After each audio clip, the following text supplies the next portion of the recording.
Okay, so we're down to 8 days until Idaho's primary election, a chance for voters to choose which party candidate they support politically and which bond or levy they want to support financially.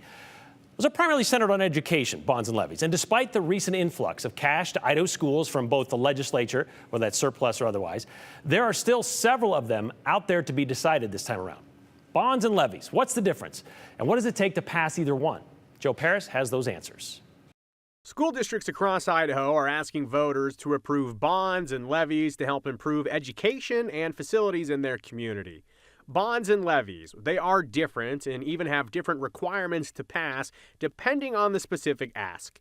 Let's start with bonds, and they are used for buildings. Bonds, buildings, keep it simple, and they also are used for major infrastructure improvements. And the question for taxpayers will be, do you approve a property tax increase that would pay off a bond and the interest over a significant amount of time, maybe 20 or 30 years?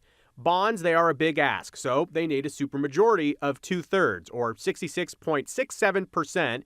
Because, yes, they would deal with your property taxes for a long time. Levies, on the other hand, have some intricacies. Most levies are for operational considerations, maintenance, and for learning supplies.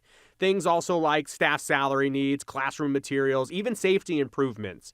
These are also paid for by property taxes over 2-year terms. There are some subcategories, and the major one, though, is supplemental levy for maintenance and operations. Basically, it's a 2-year levy that renews itself every few years, if approved by voters, and then those really need a simple majority, 50% plus 1. So those are the simple levy questions. There is another subcategory, though, for levies that you may see on your ballot. It's called a plant facility levy, and voters in Fruitland, Idaho, for example, they do have one this cycle. Plant facility levies can be an alternative to bonds. In a sense, they are easier to pass.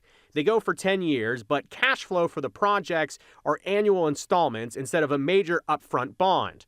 They are used for facility updates and repairs, and the percentage required to pass one, it depends on the specific ask. The different thresholds are 55%, 60%, or 66.67%, the supermajority. Again, depending on what the ask is for.